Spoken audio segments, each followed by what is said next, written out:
Nathalie Vallet est une experte en lâcher-prise. Elle a elle-même lâché son travail en milieu hospitalier pour devenir sophrologue. Nathalie m'a invitée à participer à son atelier Yoga du Rire au pied des pentes de la Croix-Rousse dans le centre de Lyon. Et au début, j'ai cru que j'étais entourée de doudingues. Mais finalement, la bonne humeur, c'est très très communicatif.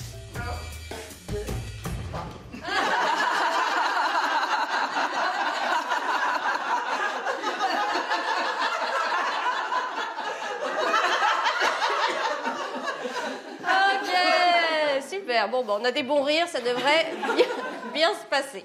Est-ce que vous savez qu'on peut rire comme ça, sans raison, juste pour se faire du bien? Est-ce que vous avez déjà expérimenté ça? Alors, il y en a qui connaissent. Qui n'a jamais fait du yoga du rire? Ah oui, on a une grosse partie du groupe qui débute. Super, bienvenue à tous. Je ne sais pas si vous avez déjà vu ça, ces gens un petit peu fous là, qui se mettent à rire comme ça. Ça se fait très facilement. Si le rire naturel n'est pas présent tout de suite, laissez faire. Il va finir par arriver parce que justement, en voyant les autres rire et en les entendant, ça finit toujours par nous faire rire.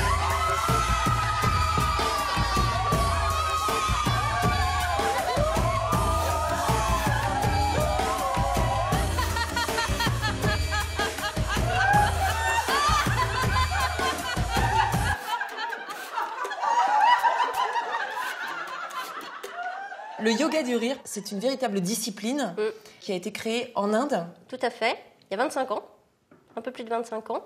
Et ce qui est assez fou, donc c'est une méthode qui est très jeune, du coup, mais qui existe déjà dans plus de 100 pays du monde.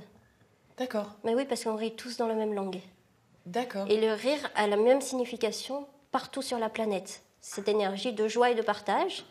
Du coup, c'est très facile à transmettre. Même si je devais faire une séance à des gens qui ne comprennent pas ma langue, ben je pourrais.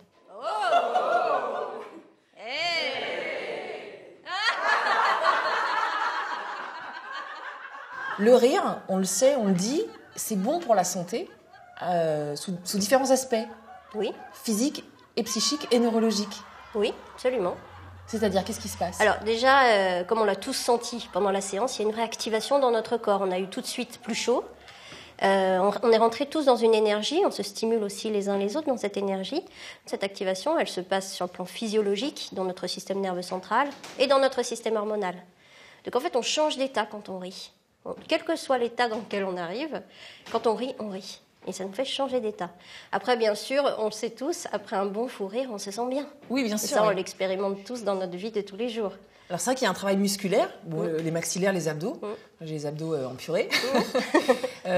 Psychiquement, ça fait, les tensions, elles s'évacuent. Et puis, on a fabriqué pas mal d'endorphines, là. Voilà. Et du coup, c'est ça qui fait qu'on se sent bien, et qu'on se sent bien assez durablement après la séance aussi. On a une vraie imprégnation hormonale qui se fait, et ça dure un petit peu après. Alors, ce qui est troublant, c'est que le cerveau, lui, il ne fait pas la différence entre un rire mécanique, forcé, et le rire naturel. Pas du tout. Donc, si on fait semblant de rire, on produit quand même les endorphines. Tout à fait. Alors, bien sûr, sur notre psychique, ça ne fait pas le même effet. Non. Je fais ah, je me dis j'ai l'air bizarre, mais sur mon corps c'est pareil. C'est pareil. Je me mets à simuler un rire et que je le fais inconsciemment, ça c'est encore plus bizarre. Non, mais pour moi ça marche quand même. Ça va marcher à tous les coups. Elle est folle.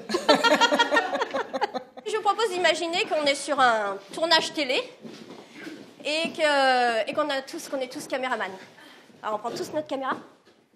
Bon, on va filmer en riant, c'est la caméra du rire évidemment.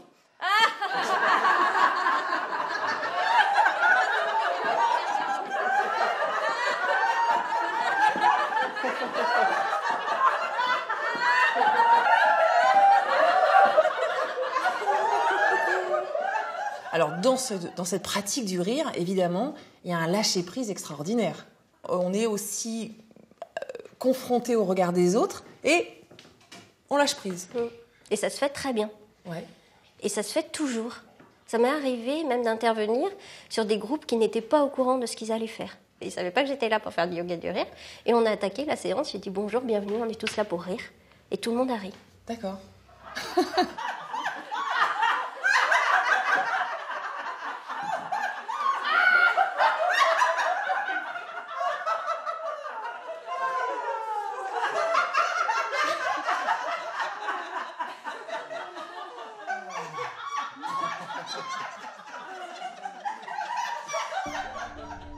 Il y en a 2 ou 3, vous êtes des professionnels du rire. C'est ton rire naturel ou... Oui, malheureusement. Pas d'autre. Là, t'as tout le temps ri naturellement. Non, au début, tu l'as forcé un au petit tout peu. début, je me force, mais très rapidement, je vois la tête des autres.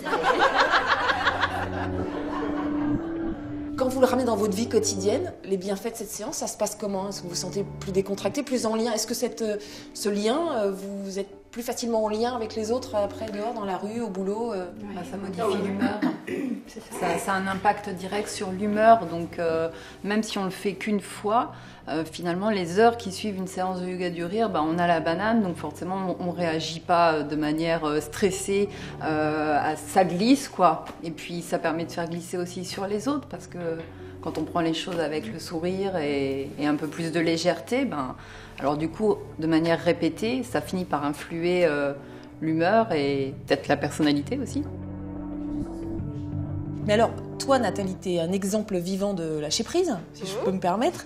Tu as travaillé 17 ans dans le milieu hospitalier, comme Manipulatrice d'électroradiologie médicale. C'est les gens qui font les radios, les scanners, les IRM. Merci d'avoir traduit dans un langage que tout le monde peut comprendre. Et puis, il y a 7 ans, tu décides de changer d'orientation, toujours pour prendre soin des autres, mais tu te tournes vers la sophrologie et des pratiques comme le yoga. Du coup, est-ce que là, tu as le sentiment, toi, d'avoir lâché prise sur une façon d'exercer ton métier, pour l'exercer différemment? Comment ça s'est passé? Oui, c'est lâcher prise pour engager le changement, là. Je verrais plutôt ça comme ça. Oui. Finalement, moi, j'ai pas tellement l'impression d'avoir beaucoup changé de métier parce que je suis toujours dans l'accompagnement, dans prendre soin.